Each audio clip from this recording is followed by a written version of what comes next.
ओम शांति। आज 10 अप्रैल 2026 के बाबा के अनमोल मधुर महावाक्य सुनेंगे। आज की मुरली में बाबा ने भारत खंड की महिमा की है। बाबा कहते सबसे प्राचीन ते प्राचीन एक भारत खंड ही है। दूसरे धर्म तो सभी बाद में आए और उसके बाद अलग अलग खंड बनते गए। बाकी भारत है अविनाशी खंड, क्योंकि अविनाशी बाप इस भारत भूमि पर आकर के भारत को स्वर्ग बनाते हैं। असुल नाम भी भारत है, हिंदुस्तान नाम तो बाद में पड़ा। बाबा कहते हैं कि भारत खंड वास्तव में स्पिरिचुअल खंड है, क्योंकि यहां से ही आध्यात्मिकता का प्रकाश चारों ओर फैलता है। साथ ही साथ बाबा कहते कि भारत भूमि ही स्वर्ग भूमि रही है, जहां देवी देवताओं का राज्य था। कोई धर्म नहीं था, एक ही धर्म था, आदि सनातन देवी देवता धर्म। तो बाबा कहते तुम बच्चों को सारी प्राचीन बातें बाबा आकर के सुनाते हैं। तो सुनते हैं आज के बाबा के अनमोल मधुर महावाक्य। ओम शांति। मीठे बच्चे, बाप आए हैं भारत को सैल्वेज करने। तुम बच्चे इस समय बाप के मददगार बनते हो। भारत ही प्राचीन खंड है। आज की मुरली से प्रश्न है, ऊंची मंजिल में रुकावट डालने वाली छोटी छोटी बातें कौन सी है? उत्तर है, अगर जरा भी कोई शौक है, अनासक्त वृत्ति नहीं है, अच्छा पहनने खाने में बुद्धि भटकती रहती है, तो यह बातें ऊंची मंजिल पर पहुंचने में अटक यानी रुकावट डालती है। इसलिए बाबा कहते हैं, बच्चे वनवाह में रहो, तुम्हें तो सब कुछ भूलना है, ये शरीर भी याद न रहे। तो इसीलिए ऊंची मंजिल में छोटी छोटी बातें यही है, शौक, अनासक्त वृत्ति नहीं, अच्छा पहनने खाने का शौक रहता है तो बुद्धि बाहर भटकती रहती है। ओम शांति। बच्चों को यह समझाया है कि यह भारत ही अविनाशी खंड है और इसका असल नाम है ही भारत खंड। हिंदुस्तान नाम तो बाद में पड़ा है। भारत को कहा जाता है स्पिरिचुअल खंड। एक नया नाम बाबा ने दिया, भारत को कहा जाता है स्पिरिचुअल खंड। ये प्राचीन खंड है। नई दुनिया में जब भारत खंड था तो और कोई खंड थे नहीं। मुख्य है ये इस्लामी, बौद्धि और क्रिश्चियन। अभी तो बहुत खंड हो गए हैं। भारत अविनाशी खंड है, उसको ही स्वर्ग, हेवन कहते हैं। नई दुनिया में नया खंड एक भारत ही है। नई दुनिया रचने वाला परम पिता परमात्मा, स्वर्ग का रचयिता हेवनली गॉड फादर। भारतवासी जानते हैं ये भारत अविनाशी खंड है। भारत स्वर्ग था। जब कोई मरता है तो कहते स्वर्ग पधारा। समझते हैं स्वर्ग कहां ऊपर में है। इसीलिए बाबा कहते दिलवाड़ा मंदिर में भी वैकुंठ के चित्र छत में दिखाए हैं। ये किसकी बुद्धि में नहीं आता है कि भारत ही हेवन था, अब नहीं है। अभी तो हेल है, तो यह भी अज्ञान ठहरा। भारत भूमि की महिमा को न जानना, बाबा कही, यह भी अज्ञान ठहरा।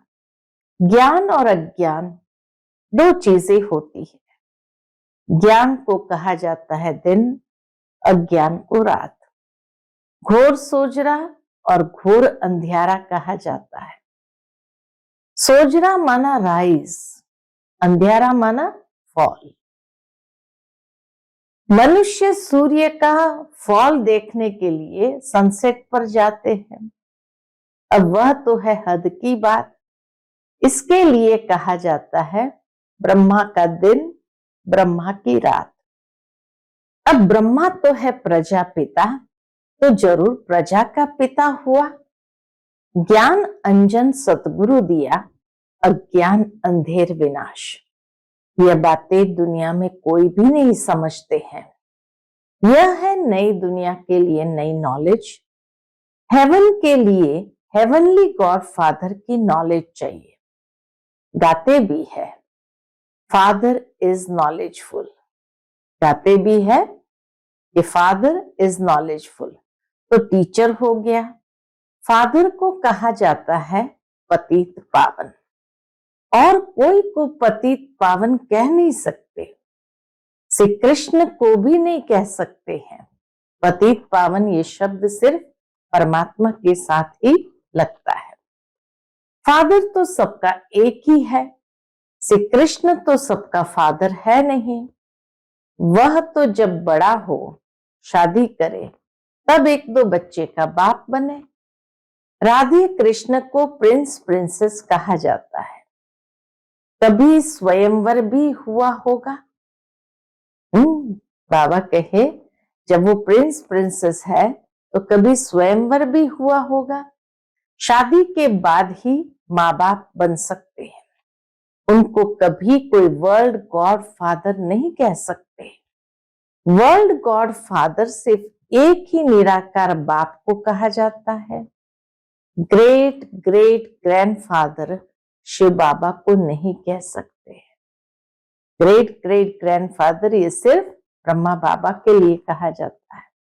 ग्रेट ग्रेट ग्रैंडफादर है प्रजापिता ब्रह्मा। उनसे बिरादरी निकलती है। वह इनकॉर्पोरियल गॉड फादर निराकार आत्माओं का बाप है। शिव बाबा से ही बिरादरी, यानी हर आत्माएं नीचे आकर के अपना अपना पार्ट बजाने लगती है। तो हर एक धर्म की रचना भी वहां से होती है। बाबा कहते ये इनकॉर्पोरियल यानी निराकार गॉड फादर निराकार आत्माओं का बाप है। निराकारी आत्माएं जब यहाँ शरीर में है तब भक्ति मार्ग में पुकारती है, ये सब तुम नई बातें सुनते हो। बाबा कहे ये सब तुम नई बातें सुनते हो। यथार्थ रीति कोई भी शास्त्र में है नहीं। बाप कहते हैं मैं सन्मुख बैठ तुम बच्चों को समझाता हूं। फिर यह ज्ञान सारा गुम हो जाता है। फिर जब बाप आए तब आकर यथार्थ ज्ञान सुनाए। बच्चों को ही सन्मुख समझाकर वर्षा देते हैं। फिर बाद में शास्त्र बनते हैं। यथार्थ तो बन न सके क्योंकि सच की दुनिया ही खत्म हो, झूठ खंड हो गया है। बाबा के इस समय सारा झूठ खंड हो जाता है। तो झूठी चीज ही होगी क्योंकि उतरती कला की होती है।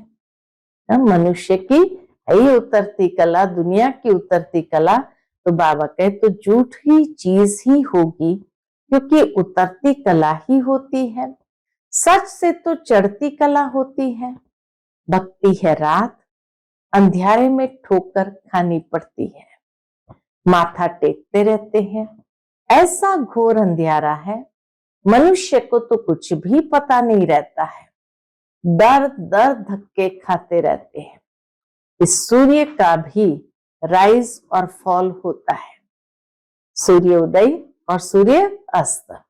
तो सूर्य का भी राइज और फॉल होता है।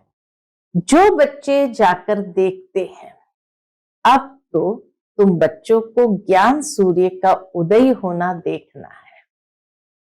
सनसेट पर लोग जाते हैं सूर्य उदय सूर्य अस्त को देखने के लिए। बाबा कहे, अब तो तुम बच्चों को ज्ञान सूर्य का उदय होना देखना है। राइज ऑफ भारत और डाउनफॉल ऑफ भारत। भारत ऐसा डूबता है जैसे सूर्य डूबता है। सत्यनारायण की कथा में ये दिखाते हैं, क्या दिखाते हैं कि भारत का बेड़ा नीचे चला जाता है, फिर बाप आकर उनको सैल्वेज करते हैं। तुम इस भारत को फिर से सैल्वेज करते हो। बाबा के साथ हम सब बच्चे भी फिर से सैल्वेज करते हैं। यह तुम बच्चे ही जानते हो। तुम निमंत्रण भी देते हो। नव निर्माण प्रदर्शनी भी नाम ठीक है। शुरू शुरू में मेला हुआ था तो उस मेले का नाम था नव निर्माण आध्यात्मिक मेला। नई दुनिया कैसे स्थापन होती है उसकी प्रदर्शनी चित्र द्वारा समझाने दी जाती है, तो वही नाम चला आए तो अच्छा है, वही शुरू का नाम चला आए तो अच्छा है। नई दुनिया कैसे स्थापन होती है, वह राइज कैसे होती है, यह तुम दिखाते हो। जरूर पुरानी दुनिया फॉल होती है तब दिखाते हैं कि राइज कैसे होता है। यह भी एक स्टोरी है, राज्य लेना और गंवाना। 5000 वर्ष पहले क्या था? कहेंगे सूर्यवंशियों का राज्य था, फिर चंद्रवंशी राज्य स्थापन हुआ। वह तो एक दो से राज्य लेते हैं, दिखाते हैं फलाने से राज्य लिया। वह कोई सीढ़ी नहीं समझते कि सीढ़ी उतरना भी होता है, ये नहीं समझते। ये तो बाप समझाते हैं कि तुम गोल्डन एज से सिल्वर एज में गए, सीढ़ी उतरते आए। ये 84 जन्मों की सीढ़ी है। सीढ़ी उतरनी होती है, फिर चढ़नी भी होती है। डाउनफॉल का भी राज समझाना होता है। भारत का डाउनफॉल कितना समय, राइज कितना समय। डाउनफॉल कितना समय, राइज कितना समय। फॉल एंड राइज ऑफ भारतवासी। विचार सागर मंथन करना होता है।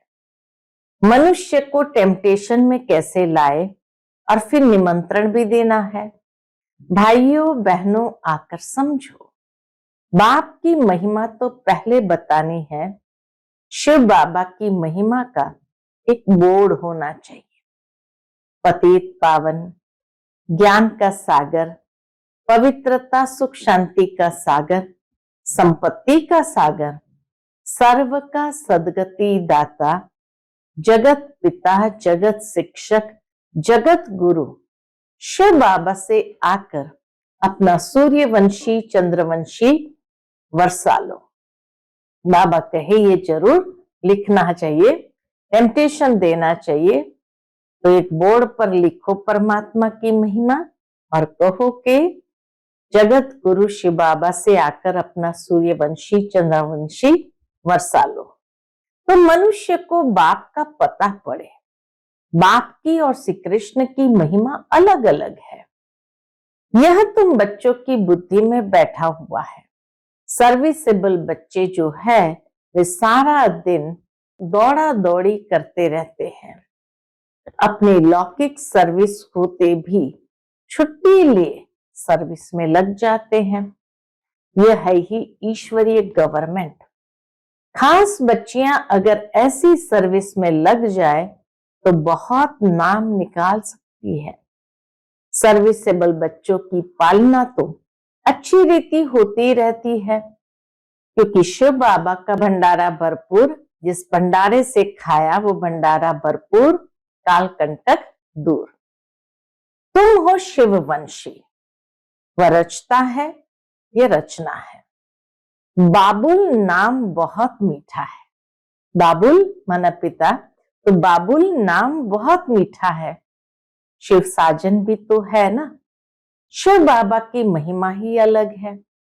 निराकार अक्षर लिखने से समझते हैं कि उनका कोई आकार नहीं है। बिलवेड मोस्ट शिव बाबा है। परम प्रिय तो लिखना ही है इस समय लड़ाई का मैदान उनका भी है तो तुम्हारा भी है। शिव शक्तियां नॉन वायलेंस गाई जाती है, परंतु चित्र में देवियों को भी हथियार दे हिंसा दिखा दी है। देवियों के हाथ में भी हथियार दे दिया तो हिंसक दिखा दिया। वास्तव में तुम योग अथवा याद के बल से विश्व की बादशाही लेते हो। हथियार आदि की तो बात ही नहीं है। गंगा का प्रभाव बहुत है, बहुतों को साक्षात्कार भी होगा। भक्ति मार्ग में समझते हैं कि गंगा जल मिले तब उद्धार हो, इसलिए गुप्त गंगा कहते रहते हैं। कहते हैं बाण मारा और गंगा निकली। गौमुख से भी गंगा दिखाते हैं।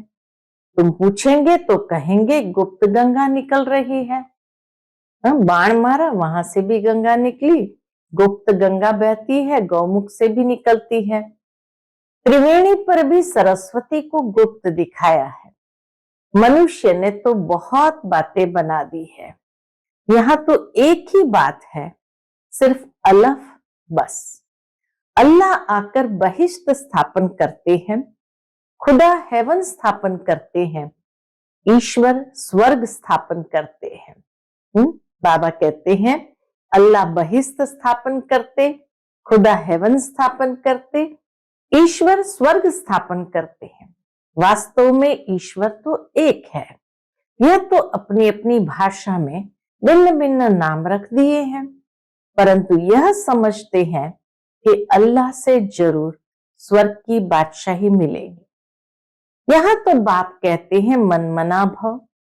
बाप को याद करने से वर्षा जरूर याद आएगा। रचता की रचना है ही स्वर्ग, रचता परमात्मा की रचना है ही स्वर्ग। ऐसे थोड़ी कहेंगे कि राम ने नरक रचा। भारतवासियों को ये पता ही नहीं है कि निराकार रचता कौन है। तुम जानते हो कि नरक का रचता रावण है, जिसको जलाते हैं। रावण राज्य में भक्ति मार्ग का सैपलिंग कितना बड़ा है। रावण राज्य में भक्ति का सैपलिंग भी कितना बड़ा है। रावण का रूप भी बड़ा भयंकर बनाया है। बोलते भी है कि रावण हमारा दुश्मन है। बाप ने अर्थ समझाया है, पेशगिरी यानी विस्तार बड़ा है। बाप ने अर्थ समझाया है, बाकी विस्तार बड़ा है। तो रावण का शरीर भी बड़ा बनाते हैं। शिव बाबा तो बिंदी है, परंतु चित्र बड़ा बना दिया है। नहीं तो बिंदी की पूजा कैसे हो। पुजारी तो बनना है ना। आत्मा के लिए ही कहते हैं भ्रुकुटी के बीच चमकता है अजब सितारा। और फिर कहते आत्मा सो परमात्मा, तो फिर हजारों सूर्य से ज्यादा तेज कैसे होगा। आत्मा का वर्णन तो करते हैं लेकिन समझते नहीं है। अगर परमात्मा 1000 सूर्य से तेज हो तो हर एक में प्रवेश कैसे करेगा।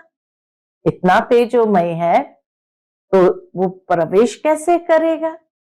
कितनी अयथार्थ बातें हैं जो सुनकर क्या बन पड़े हैं। कहते हैं आत्मा सो परमात्मा, तो बाप का रूप भी ऐसा होगा ना। परंतु पूजा के लिए बड़ा बनाया है।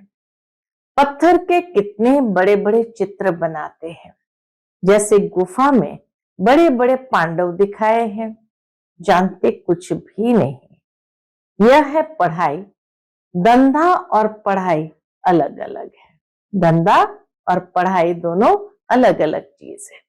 बाप पढ़ाते भी है और धंधा भी सिखाते हैं। बाबा हम बच्चों को पढ़ाते भी है और धंधा भी सिखाते हैं। बोर्ड में भी पहले बाप की महिमा होनी चाहिए। बाप की फुल महिमा लिखनी है। ये बातें तुम बच्चों की भी बुद्धि में नंबरवार पुरुषार्थ अनुसार आती है। इसलिए महारथी घोड़ेसवार कहा जाता है। हथियार आदि की कोई बात नहीं है। बाप बुद्धि का ताला खोल देते हैं। ये गोदरेज का ताला कोई खोल ना सके। बाबा के सिवाय इस गोदरेज के ताले को कोई खोल ना सके। बाप के पास मिलने आते हैं तो बाबा बच्चों से पूछते हैं कि आगे कब मिले हो। जब बाबा के पास बच्चे आते हैं मिलने के लिए तो बाबा पूछते, परीक्षा लेते हैं, आगे कब मिले हो, इस जगह पर इस दिन कभी मिले हो। तो बच्चे कहते, हाँ बाबा 5000 वर्ष पहले मिले थे। अब ये बातें ऐसे कोई पूछ ना सके। कितनी गुह्य समझने की बातें हैं, कितनी ज्ञान की युक्तियां बाबा समझाते हैं, परंतु धारणा नंबरवार होती है। शिव बाबा की महिमा अलग है, ब्रह्मा विष्णु शंकर की महिमा अलग है, हर एक का पार्ट अलग अलग है, एक न मिले दूसरे से। यह अनादि ड्रामा है, वही फिर रिपीट होगा। अभी तुम्हारी बुद्धि में बैठा हुआ है कि हम कैसे मूल वतन में जाते हैं, परमधाम अपने घर जाते हैं। कैसे हम मूल वतन में जाते हैं, फिर आते हैं पाठ बजाने के लिए, जाते हैं वाया सूक्ष्म वतन। आने समय सूक्ष्म वतन नहीं है, सूक्ष्म वतन गायब हो जाता है। सूक्ष्म वतन का साक्षात्कार कभी किसी को होता ही नहीं। सूक्ष्म वतन का साक्षात्कार करने के लिए कोई तपस्या नहीं करते हैं, क्योंकि उनको कोई जानते नहीं। सूक्ष्म वतन का नॉलेज किसी के पास है नहीं, इसीलिए उसके लिए कोई तपस्या नहीं करते हैं। सूक्ष्म वतन का कोई भगत थोड़ी होगा, सूक्ष्म वतन का कोई भगत थोड़ी होगा। सूक्ष्म वतन अभी रचते हैं, वाया सूक्ष्म वतन जाए फिर नई दुनिया में आएंगे। तो बाबा कहते, इस समय तुम वहां आते जाते रहते हो, साक्षात्कार के द्वारा आते जाते रहते। तुम्हारी सगाई हुई है, ये पियर घर है। सूक्ष्म वतन में आना जाना बुद्धि बल से होता है, तो इसीलिए बाबा कहे इस समय तुम वहां आते जाते रहते हो, क्योंकि याद में जब बैठते हैं तो बुद्धि बल से आते जाते हैं। तुम्हारी सगाई हुई है, ये पियर घर है। विष्णु को पिता नहीं कहेंगे, वह है ससुर घर। जब कन्या ससुर घर जाती है तो पुराने कपड़े सब छोड़ जाती है। तुम पुरानी दुनिया को ही छोड़ देते हो। तुम्हारे और उनके वनवाह में कितना फर्क है। तो दुनिया में कोई बच्ची शादी करती है तो उनके और हमारे वनवाह में कितना फर्क है। तुमको भी बहुत अनासक्त रहना चाहिए, देह अभिमान तोड़ना है। ऊंची साड़ी पहनेंगे तो झट देह अभिमान आ जाएगा, मैं आत्मा हूं ये भूल जाएगा। इस समय तुम हो ही वनवाह में, वनवाह और वानप्रस्थ एक ही बात है। शरीर ही छोड़ना है तो साड़ी नहीं छोड़ेंगे क्या? बाबा कहे शरीर ही छोड़ना है तो साड़ी नहीं छोड़ेंगे क्या? हल्की साड़ी मिलती है तो दिल ही छोटी हो जाती है। अगर यज्ञ से किसी को हल्की साड़ी मिलती है तो उनकी दिल ही छोटी हो जाती है। इसमें तो खुशी होनी चाहिए, अच्छा हुआ जो हल्का वस्त्र मिला। अच्छी चीज को तो संभालना पड़ता है। ये पहनने खाने की छोटी छोटी बातें भी ऊंची मंजिल पर पहुंचने में अटक डालती है। बाबा कहते हैं पहनने की खाने की छोटी छोटी बातें भी ऊंची मंजिल पर पहुंचने में अटक यानी रुकावट डालती है। मंजिल बहुत बड़ी है। कथा में भी सुनाते हैं ना कि पति को कहा ये लाठी भी छोड़ दो। बाप कहते ये पुराना कपड़ा पुरानी दुनिया सब खलास होनी है। पुराना कपड़ा पुरानी दुनिया सब खलास होनी है। इसलिए सारी दुनिया से बुद्धि योग तोड़ना है। इसको बेहद का सन्यास कहा जाता है। सन्यासियों ने तो हद का सन्यास किया है। अब तो फिर वो अंदर आ गए हैं, शहरों में आ गए हैं। आगे तो उन्हों में बहुत ताकत थी। उतरने वालों की महिमा क्या हो सकती है। नई नई आत्माएं भी पिछाड़ी तक आती रहती है पाठ बजाने, उनमें क्या ताकत होगी? तुम तो पूरे 84 जन्म लेते हो। ये सब समझने के लिए कितनी अच्छी बुद्धि चाहिए। बाबा कहे इस सारी बातों को समझने के लिए कितनी अच्छी बुद्धि चाहिए। सर्विसेबल बच्चे सर्विस में उछलते रहेंगे। ज्ञान सागर के बच्चे ऐसे भाषण करें जैसे बाबा उछलता है, इसमें फंक नहीं होना है। बाबा कहते हैं बाबा आए हैं, ज्ञान सागर बाप आए हैं तुम बच्चों को सिखाने के लिए, तो इसमें फंक नहीं होना है।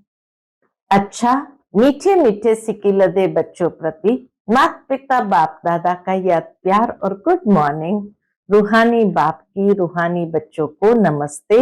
हम सभी रूहानी बच्चों की रूहानी माता पिता बाप दादा को याद प्यार गुड मॉर्निंग और नमस्ते। नमस्ते, शुक्रिया बाबा, शुक्रिया। आज की मुरली से धारणा के लिए मुख्य सार है। पहली पॉइंट, बुद्धि से बेहद का संन्यास करना है। वापसी घर जाने का समय है, इसलिए पुरानी दुनिया और पुराने शरीर से अनासक्त रहना है। दूसरी पॉइंट, ड्रामा की हर सीन को देखते हुए सदा हर्षित रहना है। आज का बाप दादा का मधुर वरदान हम बच्चों के प्रति है, बाप दादा को अपना साथी समझकर डबल फोर्स से कार्य करने वाले सहज योगी भव।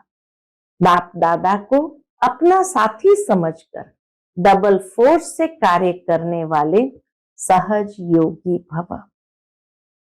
कोई भी कार्य करते बाप दादा को अपना साथी बना लो तो डबल फोर्स से कार्य होगा और स्मृति भी बहुत सहज रहेगी, क्योंकि जो सदा साथ रहता है उनकी याद स्वतः बनी रहती है।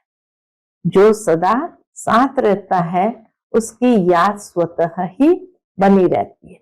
तो ऐसे साथी रहने से व बुद्धि द्वारा निरंतर सत का संग करने से सहज योगी बन जाएंगे और पावरफुल संग होने के कारण हर कर्तव्य में आपका डबल फोर्स रहेगा, जिससे हर कार्य में सफलता की अनुभूति हो।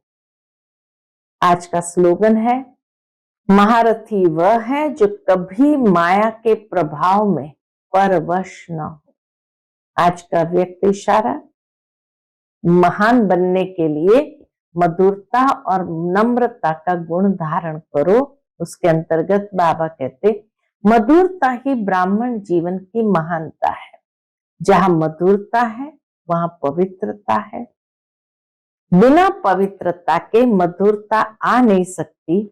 जितना बुद्धि में नशा हो उतना ही कर्म में नम्रता और बोल में मधुरता हो। ऐसे नशे में रहने से कभी नुकसान नहीं होगा।